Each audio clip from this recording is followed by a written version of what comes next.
D-Day, 6:51 a.m. The first American invasion force of the Second World War gathered off the coast of Guadalcanal. Over 19,000 young Marines prepared for a mission that many regarded as impossible against the seemingly invincible Japanese. You had a lot of people very silently saying prayers going in, and I'm sure that I was one of them. The primary mood was a mood of concern and apprehension. I wouldn't describe it as fear, but we had a great respect for their capabilities. It was 8 months to the day since the Japanese raid on Pearl Harbor. It marked the beginning of an ocean blitzkrieg across the Pacific. The rapid Japanese advance is driven by brilliant tactics and a willingness to die for their cause. We had been pretty well orientated on ship about the Japanese philosophy. We knew that essentially the emperor was considered a god. We knew that there'd be very little surrender in that regard because that was considered the ultimate disgrace. We knew that they were going to be ferocious and that they were going to fight to the death, but we just felt that we were superior. We were United States Marines. There was so much anger there that if they want to die, for their emperor, we'll accommodate them. The tropical island of Guadalcanal is 90 miles long and 25 miles wide. Part of the Solomon's chain, it was at the furthest limit of the Japanese advance in the South Pacific.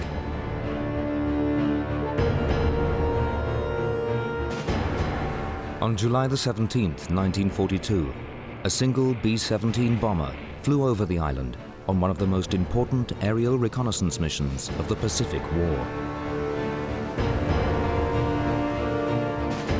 Photographs taken during this sortie confirmed the worst fears of the US High Command. The Japanese had begun construction of an airfield. Planes based here could attack crucial Allied shipping routes and halt any fightback in the area. The Americans had to take Guadalcanal before the airfield became operational. This photograph reveals that only the northwest corner of the runway remains to be surfaced. Throughout this campaign, aerial photographs were used to provide intelligence on enemy activity. Over 60 years later, these original high-resolution images have been layered over a three-dimensional contour map, creating a unique perspective on the battle below. Stage by stage, the battle for Guadalcanal can be tracked from the air.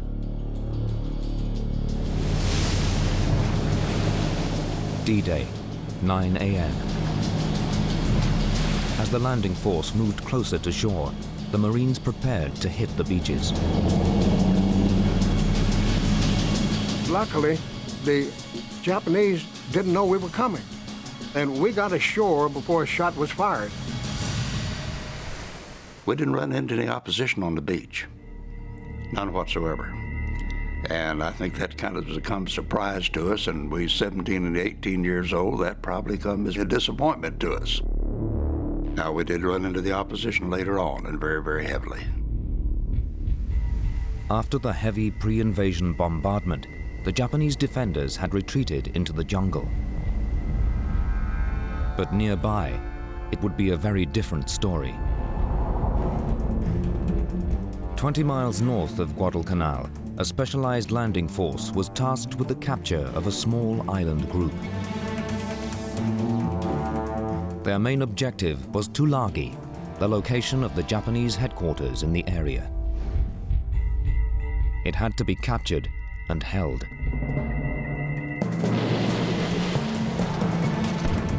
The most aggressive and best trained Marines were assigned this dangerous mission. We heard sporadic firing going from the Higgins boats into the beach. We had no idea how many Japanese troops were ashore. As the raiders moved inland, they came face to face with an elite enemy force. We found out later they were Sendai, roughly equivalent to our Marine Corps. They were Naval Special Landing Force troops, and they were quite good. It was some of the roughest fighting that one can ever imagine. And these were young Americans, some 18, 19 years old, barely out of high school. It was the initiation into the Pacific War, which was a brutal war to the end. The Marine advance across the 2-mile-long island became a bloody slog as the Japanese mounted a determined defense. We started taking a lot of fire, and it looked like the fire was going to keep us there for a while. So I told them to hold still, give me some covering fire. I went roaring up there, and there were spurts of dirt all behind me. I got up to a position and hosed down the hillside on the opposite side. I turned to look back to the patrol to wave them forward. They were gone. They'd gone the other direction. I was out there all by myself. Lesson learned there. For 12 hours, the Japanese Sendai defended from dugouts and tunnels. As night fell, the darkness brought its own horror. It was pretty frightening because it was an absolutely pitch black night. There was no starlight, no moon. But every now and then there would be a Japanese attack, and they really came at us from every direction. I don't think I was the model of courage right then and there. Across the water, the impenetrable darkness was equally terrifying for the young recruits on Guadalcanal. The dominant thing about the end of the first day was the danger of being shot by your own troops. You've got several thousand teenagers ashore. None of them have ever been in combat before. They're all armed. They're all nervous. Every time a coconut fell, there was an eruption of fire. Everybody on the line is shooting blindly into the jungle. One Marine got hit, so we had one casualty due to our own ineptness. At the end of the first day, over 10,000 Marines were ashore on Guadalcanal. Their orders for the next day were to advance towards the all-important airfield, capture it, and prepare for a Japanese counterattack. The long struggle to win the Battle of Guadalcanal was about to begin.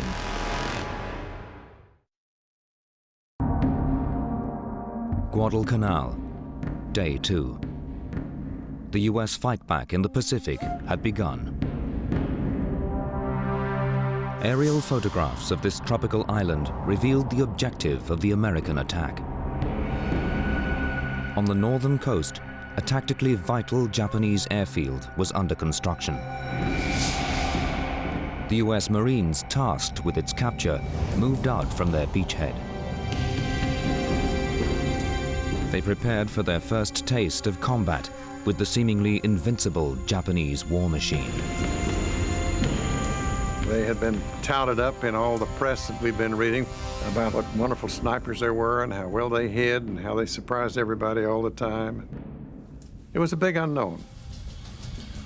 As the Marines slowly advanced westwards, they encountered the first scattered Japanese resistance. A lot of them were in little foxholes, and when you pass by, they spring up out of them like a trapdoor spider. From that time on, that trigger finger was ready. It was twitching, always twitching.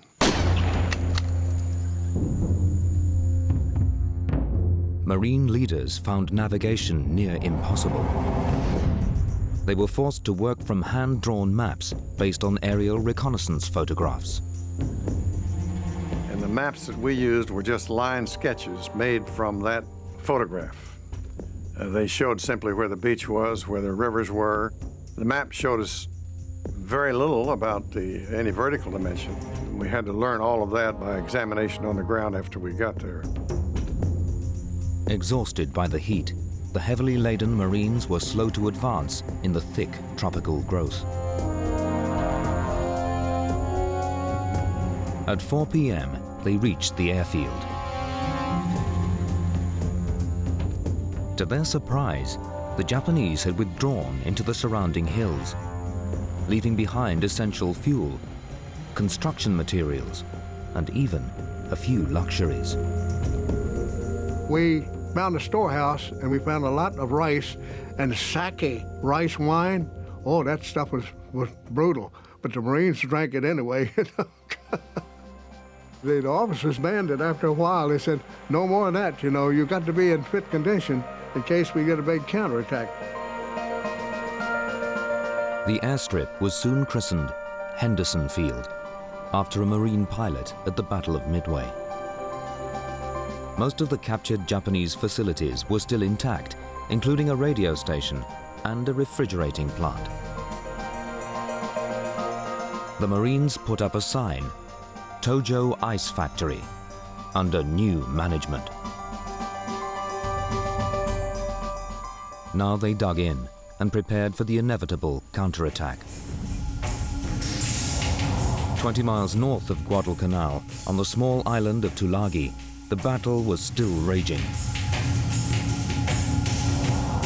An elite force of Japanese mounted a fierce defense from a series of caves. To remove them, the Marines used tactics that were crude but deadly. We would spill gasoline from these 5-gallon jerry cans, and then we'd fire into them to ignite them. We didn't have flamethrowers that early in the war. We still had World War I equipment, machine guns, rifles, grenades, were all World War I type stuff. The Marines' lack of modern equipment forced them to use their initiative in the fight to expel the Japanese from their labyrinth of caves. One cave where there were about 10 of them in there, Angus Gauze was a gunnery sergeant. Angus was trying to get them out of this cave, and I used to fix charges for Angus. And he got up close and threw it in. Before he could get to me, they threw the charge back out. I pulled Angus back. His legs, it was as if his blood vessels had exploded. And he pulled away from me and went charging up, stood on the perimeter of this cave and just hosed it down and killed them all. Fighting on the islands that surrounded Guadalcanal saw 144 Marines killed with nearly 200 wounded. But by the end of day 2, Tulagi was effectively in Marine hands. On Guadalcanal, a 4-mile-wide defensive perimeter was established around Henderson Field. The key Marine objectives had been secured. Relief spread through the ranks. It would not last long. At 6:42 p.m., Vice Admiral Gunichi Mikawa, commander of the Japanese fleet in the Solomons, sent a signal to his attack force. In the finest tradition of the Imperial Navy, we shall engage the enemy in night battle. Every man is expected to do his utmost. The American fleet, laden with crucial supplies, was stationed just north of Guadalcanal, near Savo Island. Approaching from the west was the Japanese strike force of cruisers and destroyers.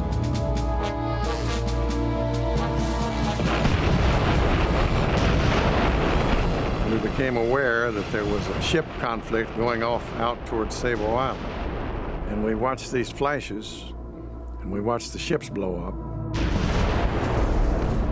We didn't know at night who was really taking the licking, and because we were cheering, you know, we'd see something blow up and explode, not knowing whether it was ours or theirs. The next day, we learned that we had lost 4 cruisers. The Battle of Savo Island was the worst U.S. naval defeat since 1812. The remnants of the American naval force pulled out, taking with them crucial supplies. The forces ashore were left with just 17 days' rations and 4 days' worth of ammunition. When the transports left, the Marines on shore were just outraged, surprised, confused.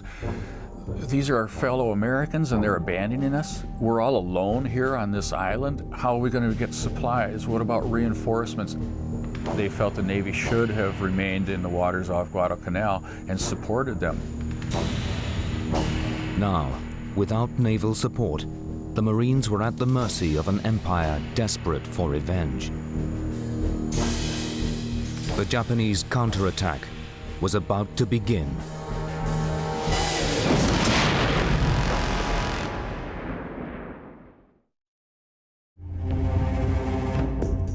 Day 3 on Guadalcanal.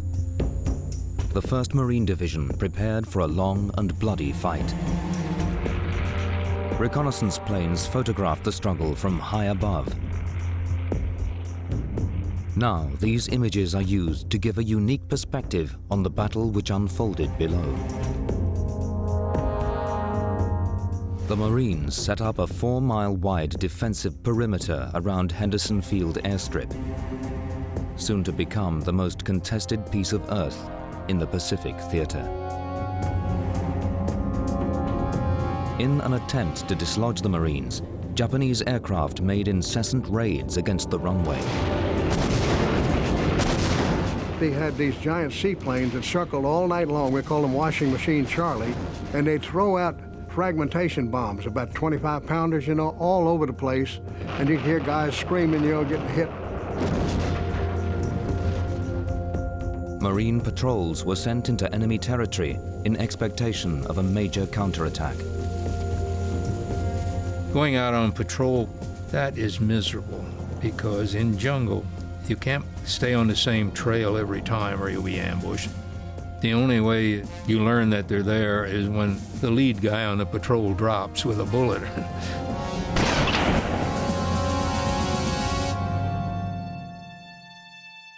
We found some of our boys that we knew, you know, with their heads lopped off, stuffed on a stick along a trail where we would see it.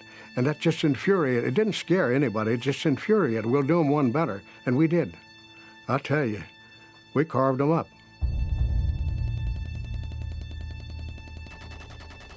Some of the fighting on Guadalcanal was so brutal and so primitive, the Marines decided, if that's the way the Japanese want it, that's the way we'll give it to them.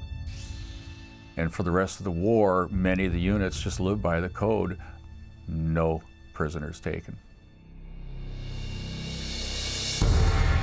Day 13, 1 a.m. Off Guadalcanal, Japanese destroyers landed a force of over 900 troops led by Colonel Kiyono Ichiki. Before the attack began, the supremely confident enemy leader wrote his diary entry for 2 days in advance.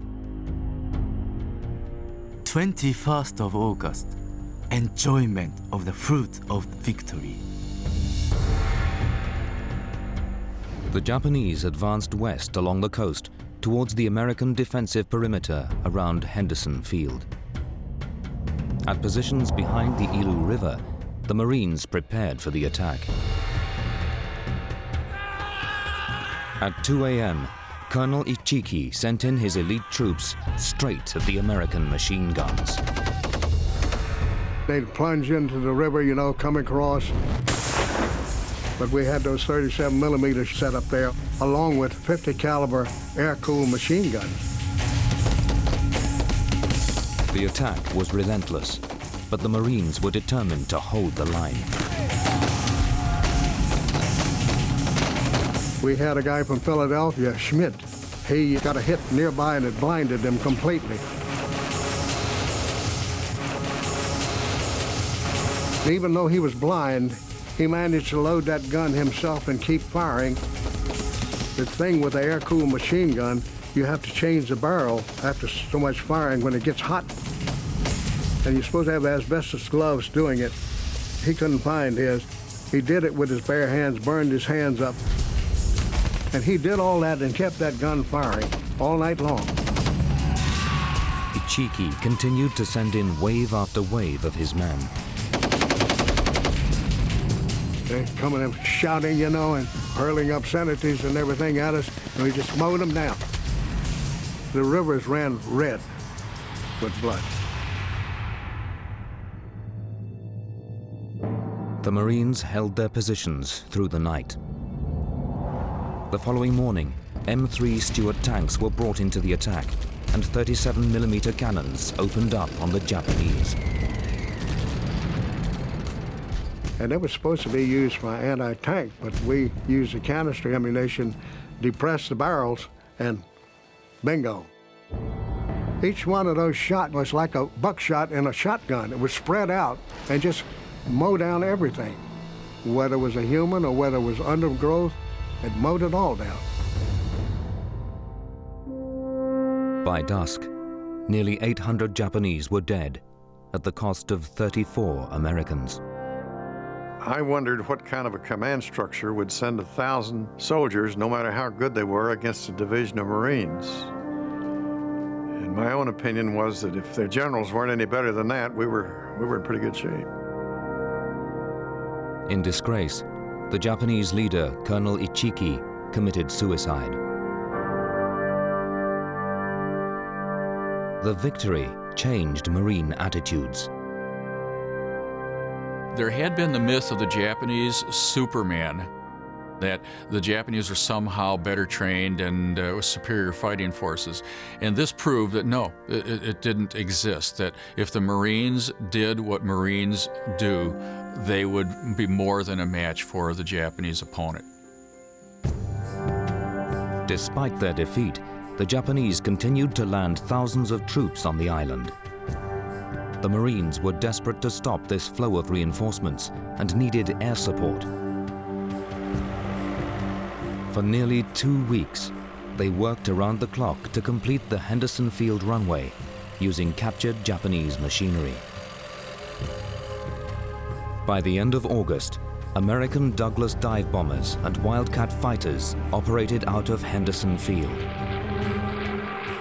Piloted by Marine aviators, they were nicknamed the Cactus Air Force. We felt sorry for the Marines on the ground because they were having a rough time down there.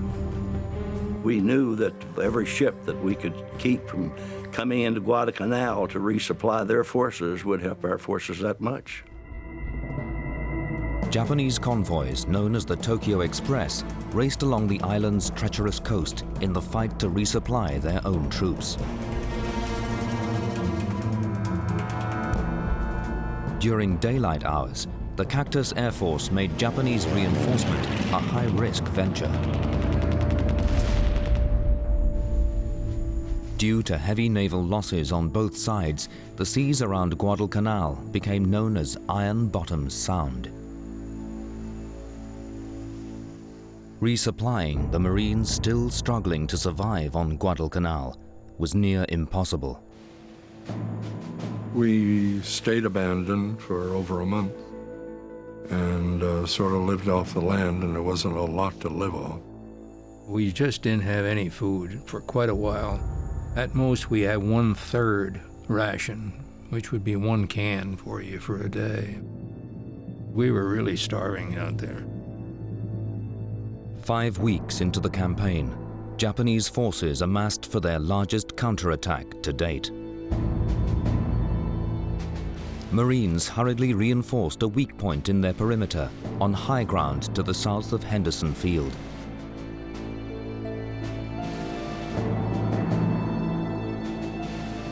If this ridge were to be captured, then nothing would stand between the Japanese and the all-important airstrip. The scene was set for the most dramatic battle in the struggle for Guadalcanal.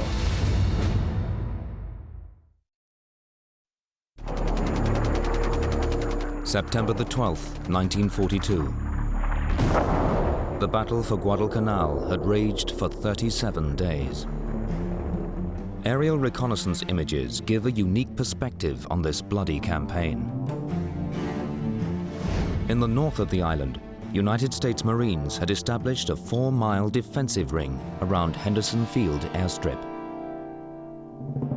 Just a mile south of this all-important runway is a 1,000-yard stretch of high ground.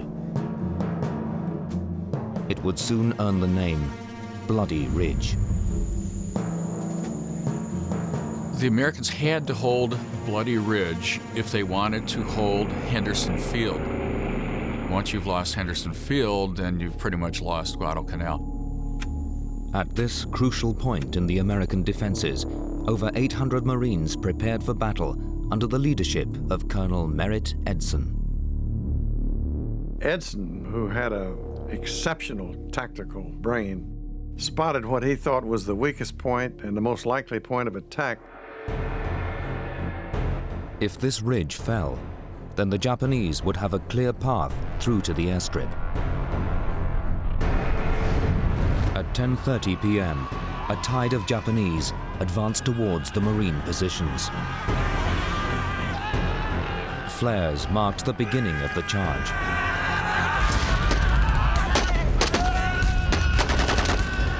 They would come across in quite a large wave, extending right across this little valley. Edson called in an artillery barrage just in front of the American lines. Barely clearing us and landing down in this valley. Edson kept bringing the artillery in closer and closer, and the artillery forward observer said, "Sir, this is as far as I can bring it," and Edson ordered it down another 25 yards, some of which fell on our troops, but most of which fell on the Japanese troops. 2 a.m. Japanese mortar shells cut the Marines' communications line. Without artillery support, they were forced back onto an outcrop where Edson would make his last stand.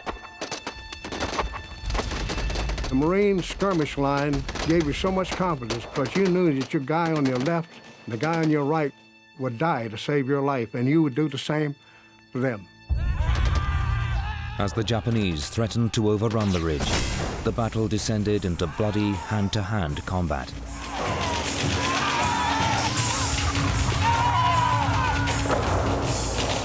One got very close. Billy Carey jumped up and swung a rifle like a baseball bat, leveled him. The Japanese were in amongst us, and despite their reputation as great hand-to-hand and judo and everything, they were no match for us. The Marines held the line, despite mounting casualties. I saw the grenade that got me. It came up, landed, and I took 2 big chunks in the shoulder, a couple chunks in the butt, and 2 big chunks down in my leg. But I had a Japanese body laying across in front of me, and I sort of leveled the rifle on top of him and was firing from that position. Despite fighting a force over 3 times their size, Edson's men stood firm until daybreak. Against all the odds, Bloody Ridge was held. That ridge did leave a lasting impression on an awful lot of us. And it made us realize just how fortunate we were to have prevailed in that thing. It created an area of pride that I don't think ever goes away with any of us. After the battle, aerial photographs show the area surrounding the ridge potted with shell holes. Evidence of a battle that would go down in history. Bloody Ridge was a battle of who's going to outlast the other guy, who's going to be standing after the last punch is thrown. And the Marines certainly had that spirit of we're not going to give up.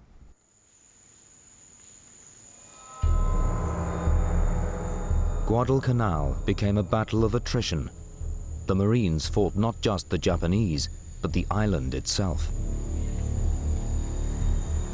For every man who was a combat casualty, 5 fell to malaria.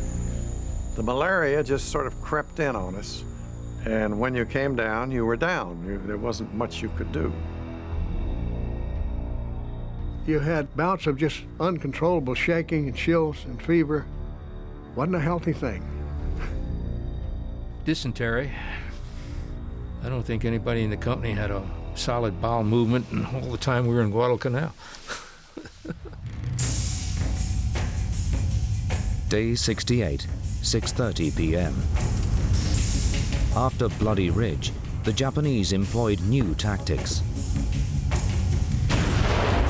They tried to smash the Americans off the island with their heaviest bombardment yet. On land, their newly arrived long-range artillery zeroed in on Henderson Field. Offshore, their battleships pounded this strategically vital target with nearly 1,000 shells. And when they'd fire a salvo in, it was like an earthquake. The earth would heave up, you know, when all those shells hit at once. It was absolutely terrifying because you never knew which one was going to hit you or not.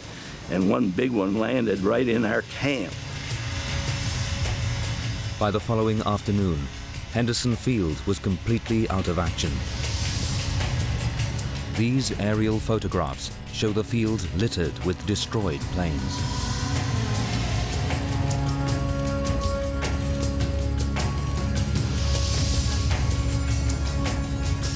Day 76. The Japanese launched an elaborate multi-pronged offensive against Henderson Field.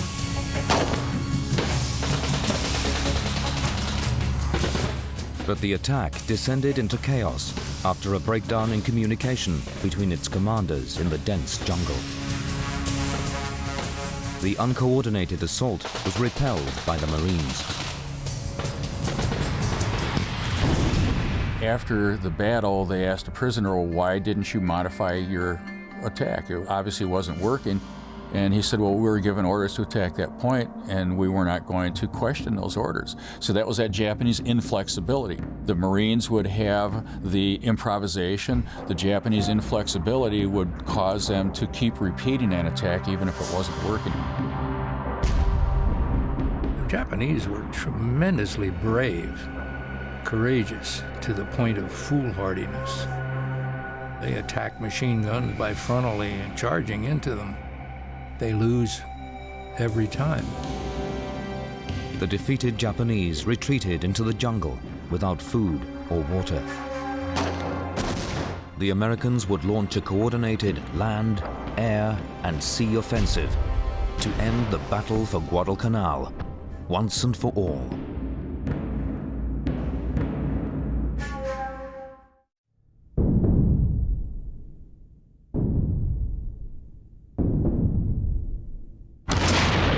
Day 87. It was nearly 3 months since the US Marines had invaded the Pacific island of Guadalcanal. Since then, the Americans had inflicted a series of crushing defeats on the Japanese. Now, they were poised to push enemy artillery out of range of Henderson Field and annihilate what remained of Japanese forces on the island. To the west of the Matanikau River, long-range patrols expected ambushes at any time. Our watchword then was, death is only 5 feet away. And it was. Somebody could hide just a few steps away from you. Because of Japanese losses in previous battles, many replacement troops were not combat-proven. My squad, we ran into a bunch of Japanese who were not organized. I mean, they were apparently green, new troops. I was in the head of my squad.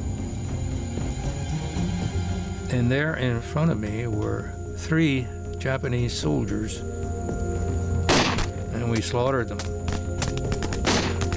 In a few seconds there, I killed 3 Japanese who were almost defenseless.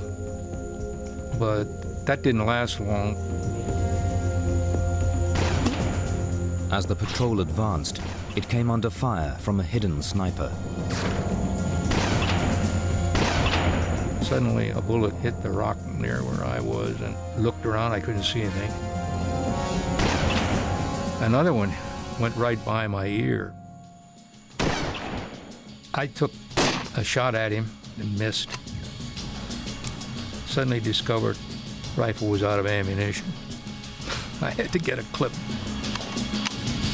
I'm sure it was the world's record, getting a clip out of that belt. I got him through the head, and his rifle went up in the air, and he fell off to the left. Yard by yard, the Marines cleared the Japanese from the Matanikau area. It marked the beginning of a slow advance across the island.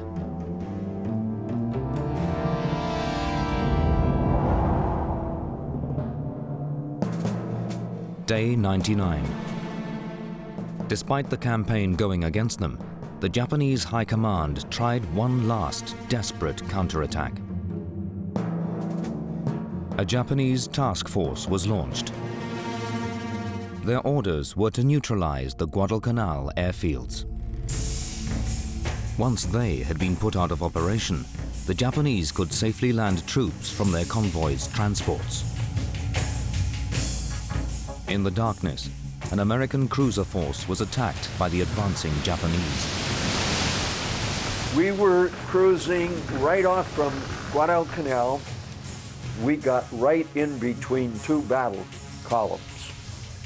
13,000 yards, point blank range.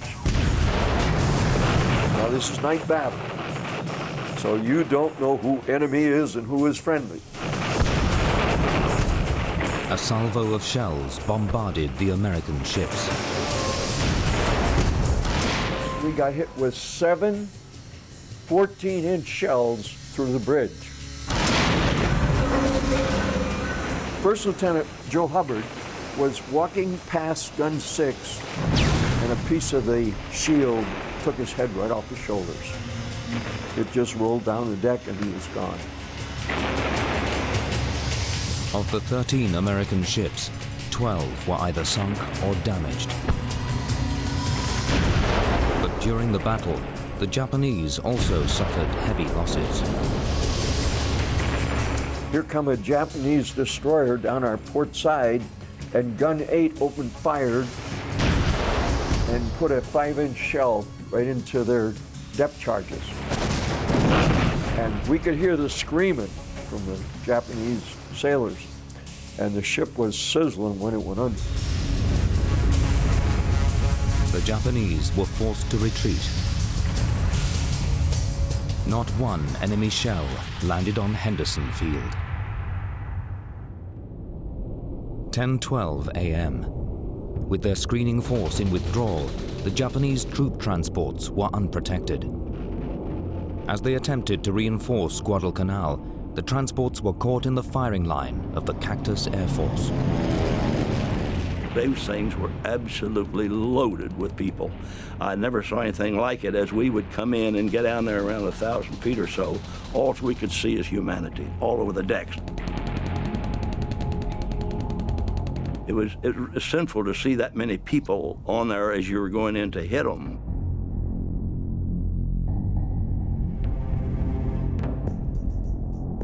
This aerial photograph shows the American attack in progress. The fully laden transports were destroyed.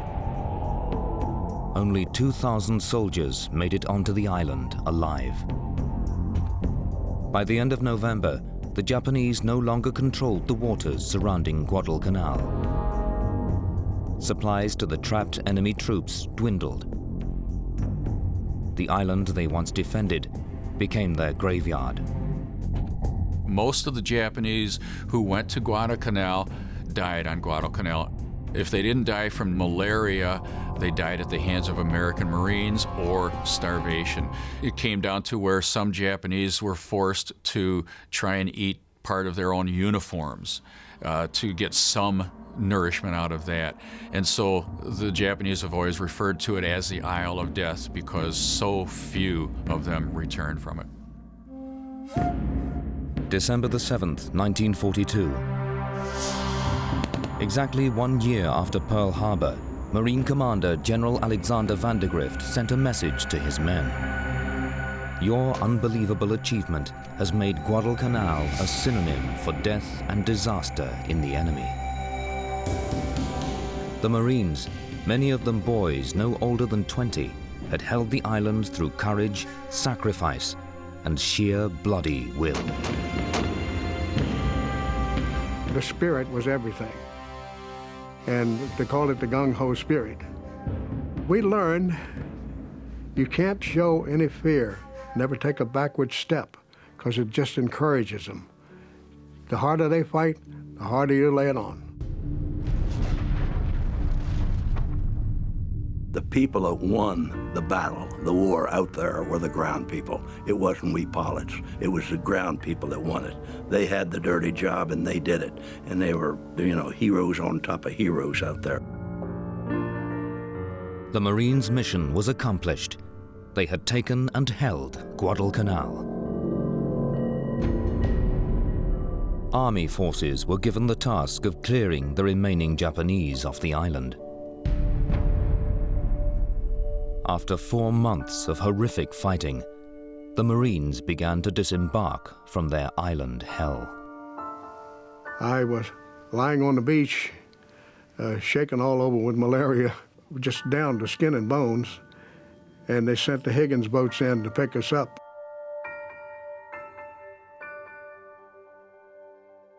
We were pretty beat. Everybody had malaria or dysentery. Many of us still had wounds that were suppurating, and we were in pretty sad physical shape. Really not capable of carrying on much longer. Over 6 months after the invasion began, the complete and total defeat of Japanese forces on Guadalcanal was declared. The campaign had cost the lives of some 7,000 Americans and approximately 30,000 Japanese. It was a decisive victory that would set the tone of combat in the Pacific. Churchill made the statement that battles can be very important because they change people's perceptions. And I think that's exactly what happened at Guadalcanal. The Japanese perception of themselves was shocked and altered a little bit. Our perception of our capacity to defeat them was changed. And most important, we had stopped their advance and laid the foundation for starting it in the other direction. This bitter and bloody battle would turn the tide of the Pacific War. From the determined defense of Guadalcanal, the Americans would launch an offensive that would lead all the way to Japan's doorstep and ultimately to victory.